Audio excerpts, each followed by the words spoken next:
Whoa! What is happening? Crazy, wasn't it? When I hit the button, everyone's awake. It just spun. It was like it took forever for it to connect. I'm sure that the internet is pretty bogged down right now. Well, anyway, welcome everyone. Welcome to Calvary Central's live broadcast, our Wednesday night church service. The whole purpose of this is to try to keep us having some time to fellowship and to hang out. And we thought it would be a great opportunity to get to know some of the leadership in our church. I want to give you a scripture out of Hebrews chapter 10, verse 22. It says, "Let us draw near with a true heart in full assurance of faith, having our hearts sprinkled from an evil conscience and our bodies washed with pure water. Let us hold fast to the confession of our hope without wavering, for he who promised is faithful. And let us consider one another in order to stir up love and good works, not forsaking the assembling together of ourselves," or assembling ourselves together, as the manner of some do, but exhorting one another, and so much the more as you see the day approaching. So this virus, the social distancing, has caused us to have to be a little bit more creative in our assembling together, but it's extremely important that we do have that hanging out together. So, Pastor Dan, you want to introduce our guest? Yeah. So again, because of this technology that we've been using for a few months, it looks like God was preparing us for a time such as this, but we have some unique opportunities. And one of those opportunities is getting to know our leadership a little bit better. And as you can see, we have Eric and Annie Nava with us tonight. We're going to talk to them about their upbringing, their personal testimonies, but then we're also going to talk about the ministries that they're involved in, and really their heart for those ministries and why. When I think of Eric and Annie, I think of two individuals who just want to help. No matter what we ask of Eric for him to step in, he is always willing and able. Annie shares that same heart as well. So when we're thinking about who to bring in first, it just made sense to have you two on. So Eric and Annie, thanks so much for joining us. Thanks for having us. So let's start with some personal questions. How did you two meet? How did you two come together? How did we meet? Go ahead. So we're high school sweethearts. We've known each other now, it's 18 years. So let's see, it was my senior year and it was Annie's junior year. We met through a mutual friend, and I fell in love with Annie at Whataburger. I met her at Whataburger. Funny story is she was challenged by our mutual friend for a food eating contest. So we went to Whataburger and she had a triple meat Whataburger with Whata-sized fries and drink, and she beat him. And I said, "What a woman!" So I love it. And that's how we met. And you still love Annie to this day, and you still love Whataburger to this day. Oh man. Yep. Yeah. All the time. Although it took Annie a really long time to eat an actual hamburger from Whataburger. Yeah. Do you go out is it like an anniversary thing or something? You go out and have Whataburger on your anniversary? No. No. We just eat it all the time though. Okay. Well, tell us a little bit why each of you individually decided to surrender your lives to Jesus Christ. Why did you decide to follow Jesus? I guess I can go first. So I was mostly raised in the church, kind of towards my earlier elementary years. But growing up, my dad was actually pretty abusive before he was a Christian, before my whole family was a Christian. And it took one night for basically everything to kind of fall apart, and my dad hit rock bottom, and kind of tore our family apart. And he was an alcoholic. He sold drugs. He was taking drugs and cheated on my mom, things like that, and abused me and my sister and my little sister. We were tiny then, but it took that to break our family. But for my dad to hit rock bottom, but what sort of started that was me actually accepting Jesus at Easter. I was about 4 or 5. Wow. And that was sort of what kind of started making my dad really uncomfortable and me wanting to go to church, and my mom kind of saying, hey, maybe we should kind of do this. And it was through a small church in New Mexico.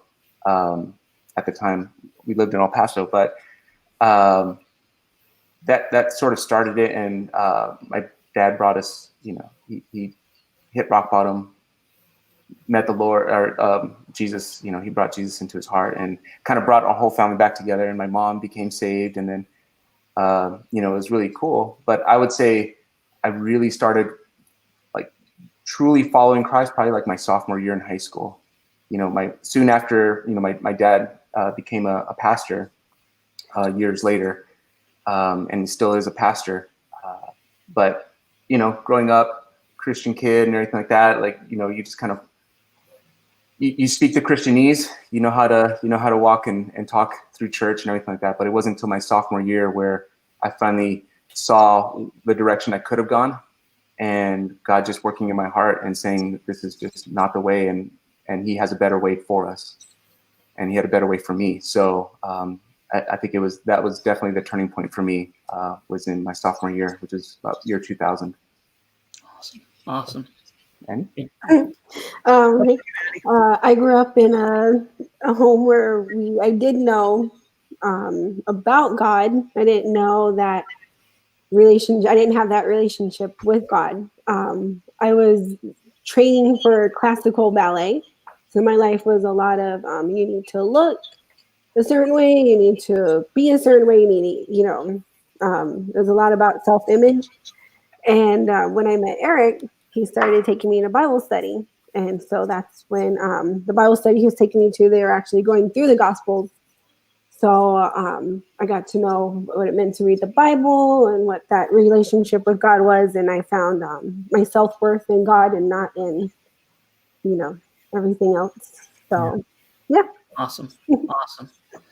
Well, I know you guys are from El Paso, Texas. Mm-hmm. How did you guys end up here? What brought you guys to Arizona? It was through school. So I'm a civil engineer by trade, education, I guess. I finished my undergrad back in El Paso, so University of Texas at El Paso, and was provided an opportunity to come to University of Arizona in Tucson, and took that opportunity to go for my master's degree. And that was, so Annie and I were dating going on almost 6 years. And so the week before I moved to Tucson is when I proposed to Annie. So made sure that I put a ring on that finger before I left. And then I lived by myself for the first 6 months. And through those 6 months, that's when we prepared for the wedding. And then that summer we got married. And then Annie moved with me to Tucson. And that's what started our family together and our marriage together. Awesome. That's awesome. Yeah. How about your extended families? Eric, you shared a little bit about your family, but how about siblings? You guys, how many brothers and sisters do you guys have? What was your environment growing up? Sure. So for me, I have 2 younger sisters. I have I'm 35, so she's 31. She's 31. Mm-hmm. She's 31. See, Annie knows better than I do. I have a 31-year-old sister. And then I have a 18-year-old sister, 19-year-old sister, who's much, much younger. So, thank God for wives. Yeah. And so that's my immediate family, and my parents are still around. Mm-hmm. Yeah. I have a big family. I have 2 brothers and 3 sisters, and we had a pretty good upbringing. My parents are amazing, so Yeah. I think, Awesome. Very cool. Okay, how about a few things that people don't know about you two? I'll let Annie go first. I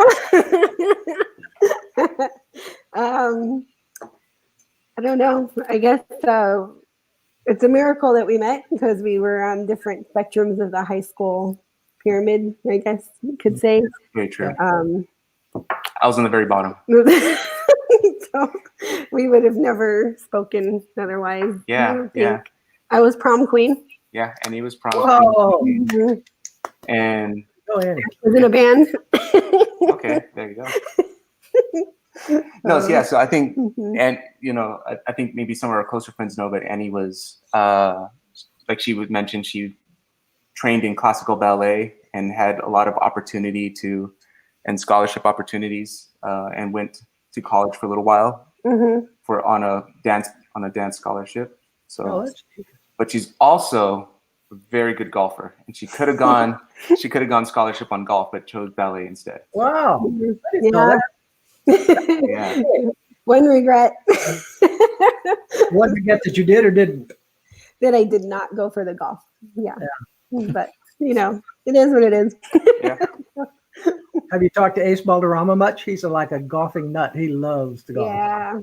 Have Yeah. you challenged him yet? No, nobody will play me. Oh, That's So, all. After this, but no we one need to will. get that going. We need to get that going. if I can find a sitter. Oh, that's funny. You, Eric, you mentioned being raised after your dad came to know the Lord, being raised as a pastor's kid. What kind of pressures did that put you under? So yeah, I think the pressures was always trying to be the good kid, and I think I think that's sort of why it took me until my sophomore year to really fully dedicate myself to Christ and taking that seriously, because I was always concerned about how am I acting, and am I doing the right thing? So I learned how to speak the right way, or how to just how to play the role. Yeah. And it's and it's not that my parents did not try. I mean, I think they did a wonderful job in raising me, and I was even homeschooled for a little while, and so I was able to really, even during that time of homeschooling, was really to dig deep in the Word. But for me, again, relationship with Christ is really very personal, and that's something that it took situations in going into public school and going into high school to realize, wow, this is not the direction I need to go, and it's it was God working through my heart to do that, But so I mean, yeah, there were definitely pressures to do those things, but I think overall, it was a great experience to see how a church would work, Yeah. how it could work, and I think that's really, as we talk about a little bit more in terms of servanthood, I think that's really where I grew in that. And now being able to tie those two things together, seeing how my parents were servants and willing and ready to jump at any opportunity to help people, but to bring that in and marry that with your actual personal relationship with Christ and how powerful that is, is really where I got to learn a lot about that. Awesome. I know it was hard for my sons too. Becky and I talked about it before we even had a family, and we knew that it would be tough for them. And we also knew that they could not just take our faith and it be theirs. We knew they would have to go through their sets of things in order to come to a knowledge of and to the faith in Jesus Christ. We knew that. We always prayed that it would be quicker than later, that it would be without as little pain as possible. Mm-hmm. But I do know that there were several times when people would say something that would indicate that they expected my kids to be better than everybody else's kids. And I remember one time even having to address someone and just say, look, my children didn't ask to be in the ministry. This is not their fault. So they're just kids. Just treat them as kids. That's all I want you to do. Just let them be kids. And don't blame them for me being the pastor. If you want to talk to me about something, then please do that. But just let my kids be kids. Just let them grow up. But I know it was tough for them because, like you say, they know they knew what to say and when to say it, but it, they still had to go on their own journey before they could come to know Jesus Christ. But it's tough in that role. Pastor Dan, do you have any other questions? Yeah, Eric, just still along the lines of you and your family. I know your dad's kind of been in the midst of a battle with cancer, and I know that you've been out there supporting him quite often. What's the Lord showing him? What's the Lord showing you as he's been going through this fight? I would say trust, peace, and faith. Those are really the three things that I think for all of us, for our entire family, is being able to trust in Christ, to ultimately know that He has a bigger purpose and a bigger plan for all of this, and for my dad to see him at peace about a lot of this, and it's not in a way that he's sort of blowing it off, because I think if you didn't know if you just took my dad at face value, it kind of seems like he would sort of just blow it off and just say, it's whatever the doctors say. But, to know him is that he is definitely at peace, that God has really worked in him through all of this, and has actually, I think, through that example of his peace and his complete faith in Christ's will, has actually strengthened his congregation. Wow. Has really been able to, they've really been able to surround him and to surround each other and realize how fragile life is. Yeah. And it's brought our family much, much closer together too. When we ended up driving to San Antonio for my dad's surgery, from El Paso to San Antonio. And that was our first real road trip, a real trip as a family together, because I have a much younger sister. Mm-hmm. So by the time I was out of the house or out in college, my little sister was 1 or 2 years old. So she was pretty much raised kind of as a single kid. Mm-hmm. And for all of us to be together, and we took a long road trip from El Paso to San Antonio, I think was one of the most treasured memories I'll ever have as a family. And just being able to have that time together and to just be able to pray with each other and just have a peace about everything that has gone on has been profound. Yeah. What is the prognosis of your dad? Just out of curiosity, where does he stand so we know how to pray for him? Sure. So his cancer as of right now is clear. He's still going through. So he had surgery to remove. It was a pancreatic cancer, and they said it was similar to what Steve Jobs had. Is that kind of cancer, but they were able to remove it as much as they could, or pretty much all of it. Luckily, and he's currently still going through chemo. He's had some issues with his insurance, and they had to switch some insurance, and which means that they had to go through retesting and a few other things. And they've had a few cancellations. So he's got a few more sessions left. I think 3 or 4 more sessions to finish up. But I mean, he's still healthy. He's still teaching. His congregation had to convince him to maybe not teach on Wednesdays anymore, because his body was still recovering from his weekly chemos. But he's still moving. Awesome. Good. Yeah, for anyone that's just now joining in with us, we are getting to know our leadership here at Calvary Central. With everything that's going on, having to socially distance, it's giving us an opportunity to do ministry in a little bit of a different way. And so we're interviewing Eric and Annie. And again, since we're getting to know our leaders, let's talk a little bit about what ministries you're involved in, how many different hats you wear at Calvary Central. And also, if, again, for those of you that are listening online, if you guys have any questions, any hard-hitting questions for Eric and Annie, make sure you send those in, and we'll if we have time, we'll post some of those to Eric and Annie. Make sure they're good ones. Whoever has the best question wins a roll of toilet paper. So go ahead and send those in. So, guys, what ministries are you involved in at Calvary Central? I'm in the women's leadership for the women's ministry. I get to greet with my husband, and we serve children's ministry. We're in charge on Wednesday nights, and then we are back there on Sundays on the fourth Sunday. and I work at the daycare. So Cool. And let's see, we serve in the, as Annie said, the children's ministry. I help in the men's ministry, or help lead in the men's ministry. I participate with all of the great men in the usher, being an usher and greeting, and I'm also a deacon at the church as well. So, Question from Dee Dee. How's the crossword puzzle coming along? it's the same. yeah, it's still right there. Okay. We've had a crossword puzzle up there since Thanksgiving that her dad put up. Okay. Yeah. All right. That was an important one and a deep one, so we wanted to make sure we got it in there. Yeah.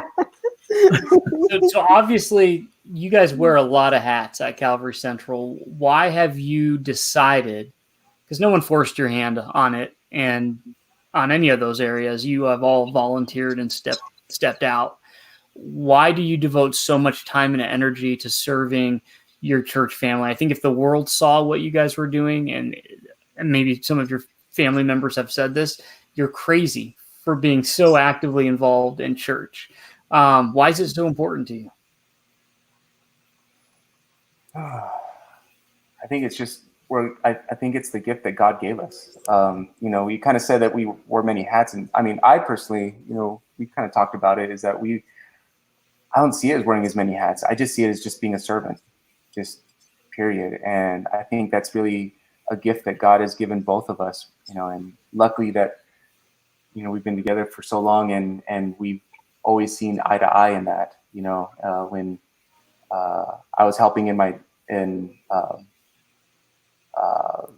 Calvary Chapel, El Paso, when we lived in El Paso during college, Annie, when she became saved, and we started serving together, we did children's ministry, and then we jumped into the junior high youth ministry and did a lot of that. I think it's just God really put it in our hearts to just fill a need. And it's, I don't know, it's something that God has just always put in our hearts. And for me personally, being raised in the church is seeing my parents as an example, and seeing the joy that it brings them, knowing that they're bringing joy to Christ and to our family as the church, and being able to show that to our boys growing up, and being able to demonstrate that, I think it's just a joy that brings to my heart that we can do that for our fellow family members at church. Awesome. From what I'm hearing as people are posting, it's like you got a jack of all trades. Pastor Dan, you want to field this question? Yeah. Erin Esch, she writes in, who is your favorite Esch kid? I can't say. I think they're all watching right now too. I love them all. Good reply. I'll say Abby, because it's her birthday tomorrow. So happy birthday. That's right. Pastor Dan, you want me to take the next one, or? Yeah, go for it. Okay. Some of the folks may not have kids, or they may not have any kids back there in Sunday school. Right. So can you guys kind of give us, especially on Wednesday nights, can you kind of give us a little bit of a rundown of what that looks like? What does your Wednesday night look like when you're back there with the kids? Chaotic. No. Wednesday nights are a little bit more, I guess, laid back than Sunday, but we do have worship time together. And then we just finished Romans. We're finding it very important to teach them how to go verse by verse, and to set them up for youth, and after that. And so we just finished Romans, which was super cool. The kids really got it, because we had to do trivia nights every now and then. So, so just Bible study, and then we'll do a game. And, we try to kind of make it a little relaxed. They've been in school all day, so the last thing they want to do is sit around and listen to us talk. So we try to, we have a different teacher every Wednesday. And I think that kind of helps. Everybody's different and they bring in a different way of teaching. And so I think what makes it a little bit different from Sunday, as she was mentioning, it's a little more relaxed, but we also combine all of the elementary kids. So we'll have pretty much all the pre-K. So 4, 5, 3, 2, 3, 4, 5, and pre-K would be in one class. And then we have 1st through 6th grade in the second class. Mm-hmm. So really we have 4 teachers every Wednesday night. Wow. Yeah. That's a lot. And I didn't know if you saw movement back there. If you didn't get a chance to see Sonia's post, she just wanted to say thank you for loving her daughter and showing so much compassion and care for her. So I want to make sure you guys saw that. We love Selena too. That's awesome. Yeah. Here's a question for you, and it's, I think, one that many churches all across America have asked and will continue to ask, but I don't think any born-again believer would deny that the children's ministry is a vital part of the church, yet it's probably the most difficult ministry to find volunteers for. Mm-hmm. Why do you think that is? I think that kids, can be scary to some people because I think a lot of people underestimate kids and they don't realize that you can actually hold a full conversation with a 3-year-old even. Amen. That they can be intimidating and exhausting. And but if you take that chance, you'll find that they are fun. It's a blessing, really. They teach us, I think, every time we talk to somebody, we're leaving with something. Yeah. Amen. I think it's, to kind of go along with what Annie was saying is, I think people just maybe feel like that it's, that they, and that maybe it's just generally for any kind of ministry, a lot of times is, that maybe they don't feel qualified to do it. Yeah. It's like, that they need, I don't know what they feel like they need. And I think it's just being ready and willing to serve and to have a conversation with a young one, to give them their full attention. We were kind of talking a little bit about this, about how kids are just selfish, right?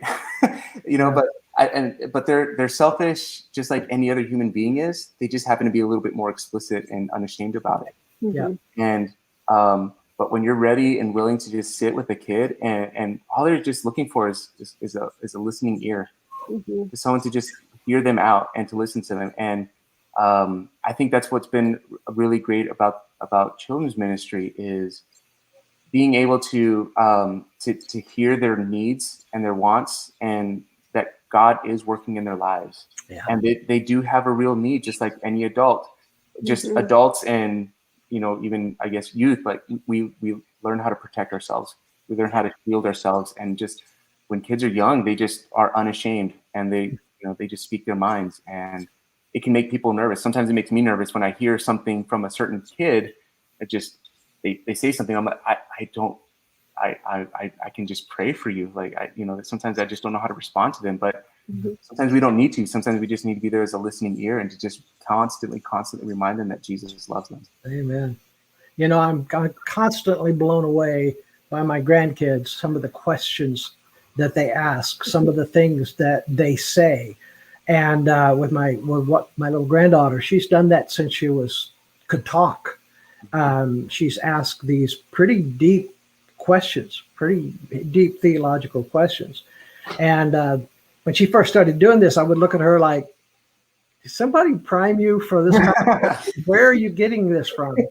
But what it has done is it's made me realize that the ability to teach them, their desire to learn, starts much younger than any of us have any idea. And if you will treat them with that in mind, instead of just writing them off as being a toddler or being a kid, you realize you have a great ministry to them. Some of the things that you say might stick with them forever. I remember way back in Vacation Bible School when I was a kid, some of the things that some of those teachers and leaders did and said to me that I still remember after all of these years, even though for years I wasn't a Christian. So I commend you guys. I know it's not an easy thing to do, but we love you very much, and we're so grateful that you're there to look out for the kids. And the kids absolutely adore you, and I know that the church really appreciates that, all that you guys do. And like you said, I can tell that you're tuned into them. You know, it's not just something that you're doing because someone plugged you in there and you couldn't get out. But you guys really have fun there. You do have fun there. And as a result of that, the kids really have fun with you guys. And you know, to also speak to all the leadership that we've seen, you know, in even in our own church, and Ann Ross, and seeing just her love for the kids and being there faithfully every Sunday that she needs to be there. And not even but to want to be there is just a testimony to us, and to see all the other faithful teachers just ready to jump in and to just love on those kids. And like you said, they're not they're ready to absorb that. They're ready to just hear about Jesus, and they are. It's wonderful. Yeah. Here's a good question from Aqua Girl 77. What are some of the typical questions you get from kids about God? And I know there's probably some difficult ones. Anything come to mind? And maybe one of the more common ones you hear from kids. I think it's a general kind of question is why did this happen, or why did that happen? You know, did God really know that happened? You know, why would He allow that to happen? Be it you know, something like some significant event that happened in our world, or maybe even something very personal in their family home life, or anything like that with friends. A lot of adults think that. They think it too, but they just don't say it. Yeah. And I'm trying to think of anything else but I mean, it's really a lot of those kind of questions of, well, why is it like this? Or, you know, so we went through almost pretty much 2 years of going through the book of Acts and the book of Romans with the kids on Wednesday night, chapter by chapter, verse by verse, with all those kids. And so some of those things can be very touchy. Some of the things, you know, Romans is my favorite book in the Bible, and is so deep, and you can just go through it over and over. And but to be able to just pull out, again, the gospel is not, it's simple enough for us to just grasp, and we can make it complicated. We can ask the overcomplicated questions, but I think it's really just pulling out what God really intends for us to learn and to grow as Christians. And some of those kids would ask, like, well, what does that really mean? And so we just try to simplify it. And we always pointed it towards Jesus. It's like, yeah, there's a lot of things that go on, and Book of Acts is a really very heavy book, but it always led back to Jesus. Amen. So what would you tell someone who is maybe a little on the fence about serving in children's ministry, or it hasn't even crossed their minds? What would you say to them? Maybe, I know a lot of people, you hear they say they feel inadequate. I can't teach. I don't have the gift of teaching. What would you say to those people? Just do it. just stop it. No, we never leave anybody unprepared. Like, we have curriculum that's pretty laid out there. I mean, honestly, it's a time that you can just kind of be silly and fun, and you won't. Well, the little ones won't judge you; they'll go along with. So start small. Yeah, I'd say just do it. You know, just have a conversation with a kid, and you'll see just the simplicity of life, and just it is what it is, and I don't know. That's So it. jump in.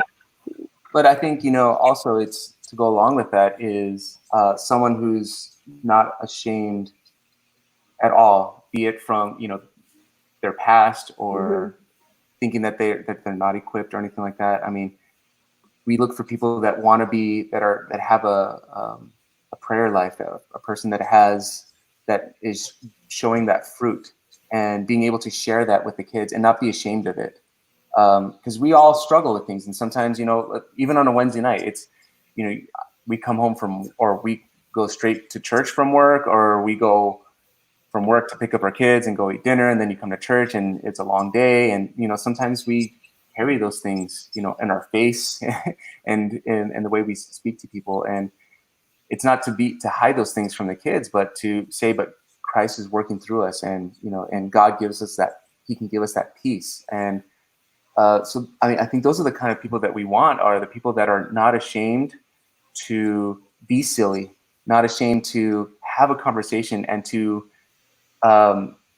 give a full attention to a child, and not just punch your timesheet, you're in and out, but really find the person that is willing to be there early and to see the kids and spend time with them, learn their names, find their hobbies, and then also to be able to talk to them after, because I think that's a lot of times where we get those questions, and to be fun with them, and to just commune with them, just like you would to find a good friend. And that's really what we try to be, is a good friend to these kids. One thing I found through the years too, and that is that as these kids grow up, I remember we had a young girl in our high school group years ago. Becky and I were with the high school, not at Central, but another fellowship. And she was the notorious bad girl, if you will, right? She always horsed around, would never listen. It got worse as she went into her teenage years. And we hadn't seen her for probably 15 years, maybe. And we went to a wedding, and this young girl came up to us and says, do you remember us? Do you remember me? And we're both kind of trying to remember who this young lady is. She goes, I was in your high school group. And she goes, I know I didn't listen much, and I know I gave you guys a lot of trouble, but I just wanted to let you know how much it meant to me to have you guys there, and someone we could count on. And we knew that we were loved. And she had since given her life to the Lord, got married, and she was going to have a baby, and she was straightening out her whole life. One of the things I found through the years is what people, they may not remember everything you said, but they will remember that you loved them. Mm-hmm. And that will be a positive influence on their life for the rest of their life. Pastor Dan? Well, you have an opportunity right now. I know there's a lot of families watching, and that was one of the reasons why we wanted to do this as well. Sunday, the participation was amazing. A lot of the feedback we got was that a lot of the families were sitting around watching the service on YouTube. So it wasn't really a children's ministry going on, but right now, because of this format, you guys have an opportunity to talk to some of those kids that you usually see on Wednesdays and Sundays. What do you want to share with them? What do you want to communicate with them? What do you want to say? We miss them. Yeah. We love them, and we do pray for them every day, and they're not forgotten, and to just read their Bibles, and we want them, next time we see them, to tell us something new that they learned about, and if there's a scripture that kind of helped them through this time, and what they learned through your teachings. I know Gavin sat with us, and when I didn't think he was listening, he actually had a very profound response to Sunday's teaching. So just take those notes, and we want to know what you guys have learned. Yeah. And to encourage your parents in this time, and to encourage your parents to spend quality time with each other in the Word, to have those devotions, to sit with your family. And we have a really opportune time to really just sit and go through the book of Proverbs, 31 chapters, there's 31 days, mostly in a month, spend some time and we're still thinking of you. We love you, and we really, really miss everybody. Mm-hmm. Annie, you brought tears to my eyes when you said we're praying for you, because that is so important.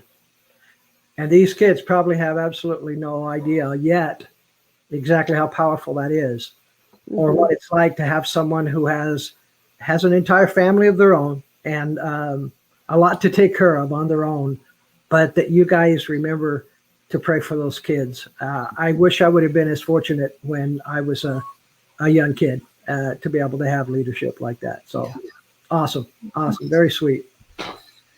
You know, we're kind of coming to a close, but Eric, we wanted to give you an opportunity because I don't know that many people know that there's a Deacons ministry. You had mentioned early on that you were also part of the Deacons team. What are the responsibilities of a deacon, and who are the deacons at Calvary Central? So it's myself, it's Manny Bernal, and Regis. We're all out here. I think they're all here. And so our main responsibilities is to provide support and to serve, to support you as our pastoral leadership, and to serve individual groups or ministries. So I mostly oversee on the children's ministry side, the children's ministry building, and it's really to provide support, be it material support or physical support or anything like that, but also spiritual support and praying and meeting with other with either be it teachers or anything like that walk into the children's ministry. And it's really just to serve, to really be there for them and to provide that support for them. Yeah. Amen. Yeah, you guys do a phenomenal job. We are so appreciative of you and Regis and Manuel, and you guys really do work tirelessly. And we know it's because you love the Central family, and that's super evident in both you and Annie's lives. And like Pastor John said, we appreciate you guys so much. And I think this is awesome. It's a lot of times we're running around on a Wednesday or a Sunday, and people kind of see people's faces. They see them serving, but they really don't know who they are. And having the time to sit down and really talk to you guys. This has been a difficult time, but it's giving us some unique opportunities, and we definitely want to take advantage of those opportunities because, as Pastor John has said many times, what the enemy desires for destruction, the Lord's going to use for good. Amen. And so I'm really thankful for this time that we get to hang out together. Yeah, amen. You guys are fun. Yeah, I mean, you're fun. This is one thing that I think sometimes people who are a little more religious, they miss, and that's that church is supposed to be fun. Yeah. It's supposed to be a place where you can go and enjoy what you're doing. And you guys, I know you got a heavy load, but I don't think I've ever seen either one of you with a frown or wishing you weren't there. If it was true, you didn't let it show. So I know that we all really very much appreciate your heart and your attitude with all of that. So I wanted to say too, with those three deacons, before we get off that subject, I wanted to say what a relief that gives to Pastor Dan and I to know that all three buildings are watched over, that they're taken care of, that the building that you guys are in, the other Sunday school building and the sanctuary, it's just a relief for us to know that you got somebody looking out over the congregation, looking out over the kids, looking out for the people, keeping an eye out on everything, trying to make sure that everybody is safe. That's a tremendous help for us. And it's a big role all by itself. And we really appreciate everything that you guys do. We're very appreciative of the opportunity to serve and to love on our church family. Mm-hmm. Awesome. Well, any questions from the congregation here that might be listening before we get ready to close this up? Do you have anything you'd like to say or ask? Yeah, and as we wait for those to come in, I'll just remind you guys, make sure to tune in on Sunday morning at 9:30 a.m. Again, you can use the Facebook Calvary Central page, or you can use the YouTube page. Again, we had a lot of response on Sunday. It's a lot of people said it felt like a gigantic home Bible study, And that's pretty cool that we're able to do that during this time. So share the link with friends and family that may not be a part of a fellowship. And maybe now that they have so much time on their hands and they can watch from the comfort of their own home, they may tune in and find hope and find an answer to the fears that they have in Jesus Christ. So wanted to remind you to tune in at 9:30. And also let us know how we can be praying for you. CalvaryCentral.org has a prayer page. So if you have a need, or if you just need some time talking with someone on the phone, you feel alone, again, we want to be there for one another. So make sure you reach out to us. And the easiest way to do that is just through the central page, CalvaryCentral.org. And then there's a prayer link right at the top. Yeah. And again, we're still having questions coming in regarding giving and how people can continue to give. That can also be done on the CalvaryCentral.org webpage. There's a donate link. You can click there and you can give through PayPal or another tool that's called Swipe Away Poverty. Or you can continue to mail in your tithe if you're more into the old school way of doing things, like my mom. So that mail is still being collected. So yeah, that's being collected. There's several ways. We've tried to make it as easy for folks as possible. And like Pastor Dan said, some of them like the old school way. We're going to get that if it's in the mail. And if others like to be able to, one of the ways that's really kind of cool, and that's that if you can do a bill pay from your checking account, then that way nobody's charged on either side for being able to do that. The full amount that you give is the full amount that is received. And we don't mention money a lot in the fellowship. In these times where we're not together, we want to make sure that when we come back together, we have a home, and that our home is still there, and we can just pick up from where we left off. Okay. Anything else? Yeah. Erlinda asked when we'll be meeting. As soon as the Lord would have us. Yeah, it's hard to put a time on it because there's so much uncertainty. But in the meantime, we're going to do everything we can do as pastors to make sure we're connecting, that we're teaching the word, and we're going to adapt. And as Pastor John said on Sunday, this was not a surprise to the Lord. So we just want to be faithful. And if I can, there's a verse that just jumped out at me in light of Erlinda's question. Ephesians 5, verse 8, it says, "For you were once darkness," Paul writes, "but now you are light in the Lord. Live as children of light. For the fruit of the light consists in all goodness, righteousness, and truth. And find out what pleases the Lord. Have nothing to do with the fruitless deeds of darkness, but rather expose them. It is shameful even to mention what the disobedient do in secret, but everything exposed by the light becomes visible, and everything that is illuminated becomes light. That is why it's said, 'Wake up, sleeper, rise from the dead, and Christ will shine on you.' Be very careful then how you live, not as unwise, but as wise, making the most of every opportunity, because the days are evil." And you've all heard it said before that trials and crisis are actually opportunities. And so we all have an opportunity right now in the midst of this pandemic to really press into Jesus. I think a lot of us have more time on our hands than we had in the past. And so let's use that time as a body of Christ to continue to come together, but also use that free time to really cultivate that relationship with Jesus. So, Amen. I don't know if you caught the last interview with President Trump, but he had indicated, he says, he didn't say, he couldn't guarantee it, of course, but he said he sure hopes that we can all be together for Easter. And that would be a wonderful thing. Like Pastor Dan says, we can't foresee that. We can't predict that. We can't say for certain that that's going to happen, but we can certainly pray that it would happen, that God would have us all back together as soon as possible. Mm-hmm. Well, thanks, everybody. Awesome time together. Love all of you guys. Eric, Annie, thank you so much for all that you do and for taking the time out of your evening to do this. You can now let the kids out of their cages. I kid. I'm just. God bless you guys. All right. Good night, guys. Good night to everybody.